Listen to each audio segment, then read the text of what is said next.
Америка выходит из войны, мировая пресса гудит, США молчаливо оставляют Киев с голыми руками против российских ракет и армии. Насколько Украине хватит оружия, чем руководствуется Трамп, рухнет ли фронт и как на события отреагировал Зеленский, что происходит? Чрезвычайная ситуация в Украине, масштабный взрыв в области, которая граничит с Беларусью. Местных жителей просят не выходить на улицу. Детали ЧП. Поджог ресторана «Слава Украине» и удар по борцу с Советским Союзом. В странах Балтии обвиняют Россию в саботаже и диверсиях. Кто на скамье подсудимых? Лишать прав коррупционеров и тех, кто ждет прихода России. В Украине заговорили об институте негражданина. В то же время Зеленский забрал гражданство у митрополита УПЦ Ануфрия. В церкви ответили Банковой, что именно. Громкое заявление президента Узбекистана, который отправился в Баку на фоне масштабного конфликта между Россией и Азербайджаном. Что сказал? Европу плавит. Рекордная температура убивает и уничтожает. Где полыхает и куда добралась аномальная жара. Досмотрите. Всем привет, это «Время Прядку». Коротко, четко и по делу о том, о чем говорят в мире. Если вам есть что сказать, делитесь своими мыслями и отвечайте на мои вопросы в комментариях. За лайк и подписку буду особенно благодарен. Время начать. И начнем с мощного взрыва в Житомирской области, которая граничит с Белоруссией. Рванула накануне вечером, а после власти призвали жителей Житомирского района закрыть окна, не выходить на улицу, пить больше воды и пользоваться воздухоочистителями. Столб черного дыма был виден за десятки километров от места взрыва, которое точно накануне так и не назвали. Изначально в украинских медиа появилась информация о взрыве на АЗС, но после глава Глыбочицкой общины Сокальский заявил, что взрыв мог произойти на складах промышленного предприятия в селе Березино. В первые часы после взрыва сообщалось о как минимум 2 погибших и 15 пострадавших. В зоне чрезвычайного происшествия оказывают помощь местным жителям, у которых было разрушено жилье взрывной волной. В то же время в Эстонии поставили точку в уголовном деле о поджоге «Слава Украине». Это название ресторана, который решили сжечь 2 гражданина Молдовы. Эстонский новостной портал РРР уточняет, что поджог был выполнен по приказу спецслужбы России. Ночью ресторан залили бензином изнутри и подожгли. Один из исполнителей фиксировал все на видео, которое потом слили в сеть. Эстонские силовики заявили о пропагандистской составляющей, которая должна была вызвать резонанс и запугать как жителей Эстонии, так и русскоязычное население. Поджигателей приговорили к тюремному сроку. Один проведет за решеткой 6,5 лет, второй полгода. Тем временем в Литве на скамье подсудимых оказались 3 человека, которых подозревают в осквернении памятника лидеру антисоветского сопротивления Адольфусу Романаускасу Ванагасу. 3 жителей Таллина облили красной краской памятник в литовском городе Меркине. В настоящее время трио задержано и передано Литве. В прокуратуре говорят, что мужчины действовали не по зову сердца, а за деньги, по версии следствия, из России. Эти люди не являются жителями Литовской Республики. 2 имеют двойное гражданство, гражданство России и Эстонии, и 1 человек имеет гражданство России. Эти люди, действуя в составе организованной группы, в составе сообщников, выполняли задания специальных служб Российской Федерации, точнее, группы, более известной под определенной аббревиатурой, с целью дестабилизации ситуации в государстве. Напомню, в российском МИДе неоднократно реагировали на подобные заявления из стран Балтии. Все обвинения отвергали и заявляли, что Таллин, Рига и Вильнюс занимаются русофобией. И, несомненно, главная новость последних суток – это решение США лишить Украину военной помощи. Америка отстраняется или даже выходит из войны, пишет западная пресса. Решение Белого дома вызовет тревогу в этот критический для Киева момент. Financial Times и New York Times пишут, что все происходит буквально через несколько дней после того, как произошла одна из самых масштабных атак на Украину. В Пентагоне говорят, Америка превыше всего, и их склады пустеют, а поэтому Киев не получит то, что было утверждено ранее. Среди вооружений, поставка которых теперь приостановлена, ракеты для американских систем противовоздушной обороны «Патриот», высокоточные артиллерийские снаряды и ракеты, запускаемые с истребителей F-16, поставленных США. Хотя точное количество вооружения не уточняется, сигнал очевиден. Вашингтон отстраняется от войны. В материалах западной прессы говорится, что это уже 2-я пауза в поставках с тех пор, как Трамп вернулся в Белый дом, а нынешнее решение было принято еще месяц назад. Решение о приостановке поставок было принято в начале июня, но только сейчас вступает в силу, сообщил источник, знакомый ситуацией. Некоторые поставки уже находились в пути в Украину, когда их остановили, добавил этот источник. Интересно, но Украина, судя по заявлениям, узнала о приостановке военной помощи США фактически из прессы. Чтобы выяснить детали этой ситуации, Минобороны Украины запросила телефонный разговор с американскими коллегами. В ведомстве Умерова говорят, что Киеву критически важно сохранять устойчивость, непрерывность и предсказуемость предоставления согласованной оборонной помощи. Это была цитата. Украина не получала официальных уведомлений о приостановке или пересмотре графиков поставок согласованной оборонной помощи. Поэтому мы опираемся на фактические данные и проверяем детали по каждому элементу поставок. Министерство обороны Украины запросило телефонный разговор с коллегами из США для дополнительного уточнения деталей. В то же время в Верховной Раде говорят, что решение не является неожиданностью, и к такому повороту событий Киев готовился. А поэтому у Украины есть определенный запас. В Комитете Верховной Рады по вопросам нацбезопасности говорят, что при всем желании Украина не может купить у других стран, например, ракеты к Патриотам. И дело тут не в деньгах. Ракеты к зенитно-ракетным комплексам «Патриот» уникальны, и их производят только Соединенные Штаты Америки. Любая передача таких средств вооружения в соответствии с международными правилами торговли, поставок оружия, она требует согласования с производителем. То есть, если Соединенные Штаты Америки согласуют передачу таких ракет теми странами, у которых они есть, то у Украины будет шанс их получать. Запасов вооружения, о которых говорят в Украине, хватит лишь до конца лета. А затем наступит критический момент. Может образоваться опасный провал, который Европа попытается как-то закрыть. Такой пессимистический прогноз озвучил изданию Bild военный эксперт университета Бундесвера Карло Массала. Он говорит, что США своим решением породили две серьезные проблемы. Первая. Украинцам будет тяжело защитить инфраструктуру и гражданские объекты. Вторая проблема – удержание линии фронта. Другой немецкий аналитик Нико Ланге говорит, что в вопросе помощи Украине подкачала Европа, которая до последнего рассчитывала на Трампа, а зря. Неудивительно, что администрация Трампа теперь перенаправляет заказы Байдена, сделанные для Украины. Европейцы, по его словам, думали, что если будут очень дружелюбны с Трампом, поставки продолжатся, но у Трампа таких намерений никогда не было. В Европе же уже звучат заявления, что Киев никто не бросит. Например, Литва продолжит военную помощь. Вильнюс призвал другие страны ЕС сделать то же самое. Предоставляемая помощь бесконечно важна, и мы продолжим говорить об этом США, что есть определенные системы вооружений, определенные ресурсы, которые очень нужны Украине с точки зрения противовоздушной обороны, ракет для систем противовоздушной обороны, а также других направлений. В среду вечером на события отреагировали и в НАТО. Там дали понять, то, что происходит, это перенос бремени с США на Европу. Рютте сказал, что понимает стремление администрации США заботиться прежде всего о собственных интересах. Но с другой стороны, Трамп заинтересован, чтобы Украина не проиграла эту войну.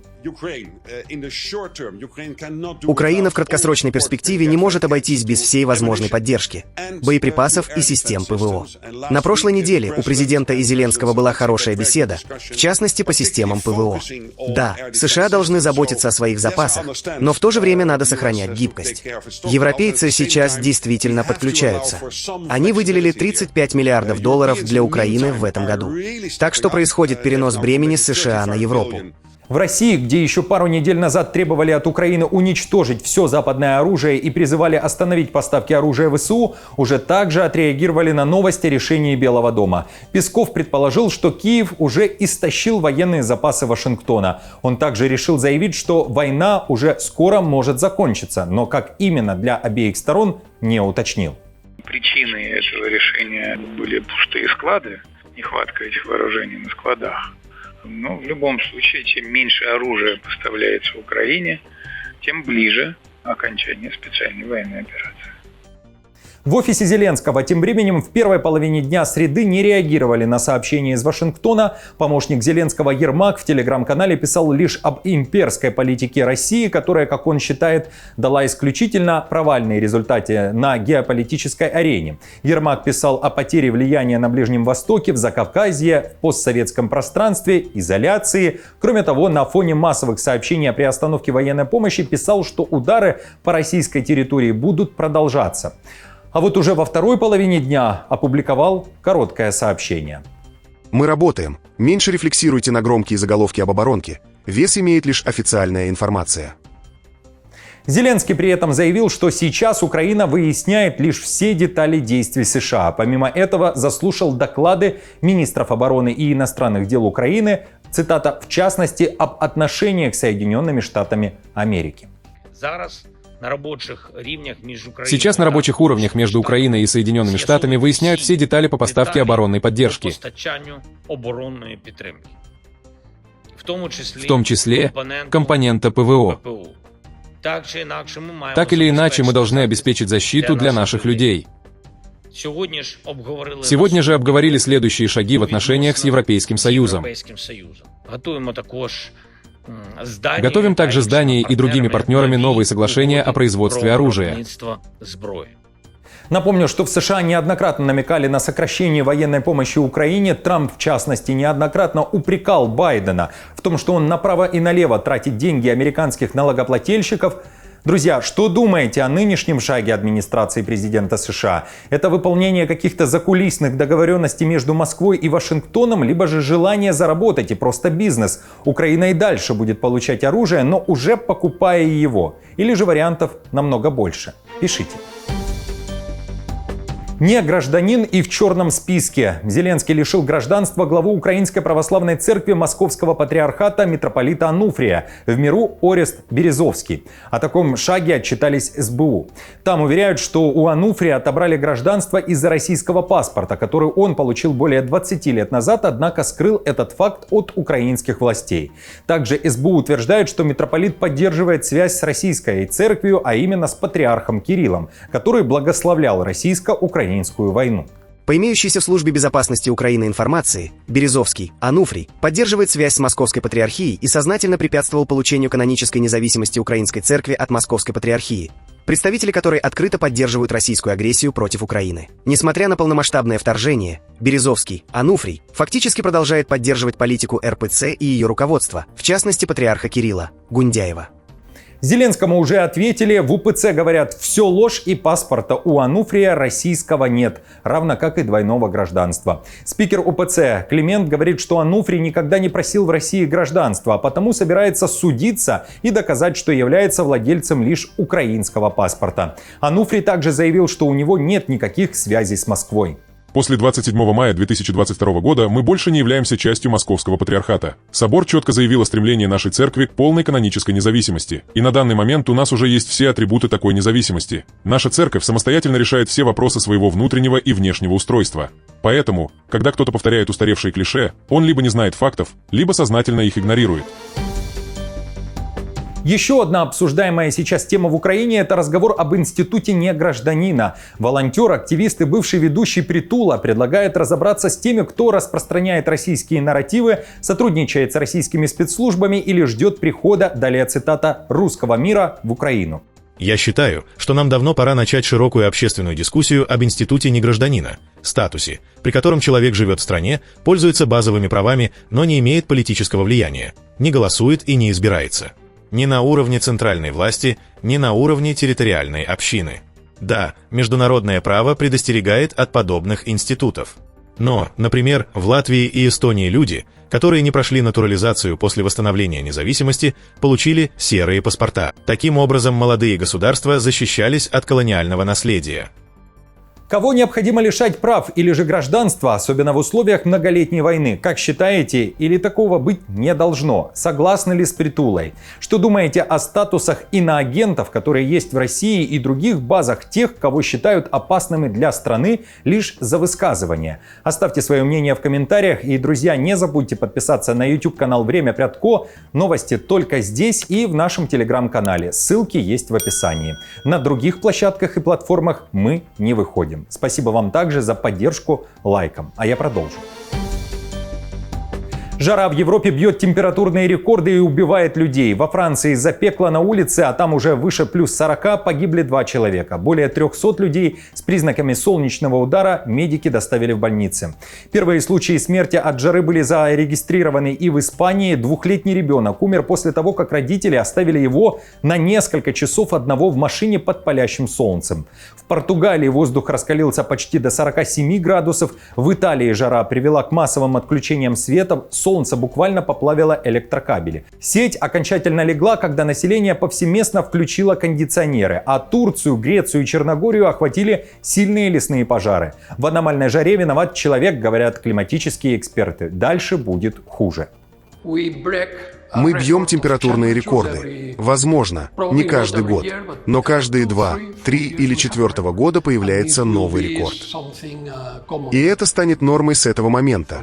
Потому что повышение температуры из-за глобального потепления очевидно. Это повышение температуры моря и атмосферы приведет к усилению таких явлений, как шторма, и последствия штормов будут сильнее, по крайней мере, у побережья. На фоне скандала между Баку и Москвой в Азербайджане с официальным визитом побывал президент Узбекистана, страны, которая также неоднократно акцентировала внимание на жестоком отношении к своим гражданам со стороны российских силовиков. Мирзиёев встретился с Алиевым, который в свою очередь поблагодарил Ташкент за помощь в возрождении Карабаха. Пресса двух стран пишет, что Баку анонсировал регулярный диалог с Узбекистаном по координации транспортной политики. Обсуждались вопросы инвестиций и совместного сотрудничества в других сферах. В то же время Ташкент поблагодарил Баку за поддержку совместных проектов. В речи Мирзиёева был акцент на особом отношении Азербайджана к Узбекистану по сравнению с другими странами. Мы работаем со многими странами мира. Но мы чувствуем также, что Азербайджан относится к Узбекистану совершенно иначе, с большой любовью относится к узбекскому народу. И мы также любим азербайджанский народ, потому что у нас близкие корни. Друзья, хорошего вам дня. Не забудьте подписаться на канал и поставить лайк этому видео. Оставляйте также свои комментарии под этим видео. И я напомню, новости за неделю собраны в плейлист. Переходите и смотрите. До встречи.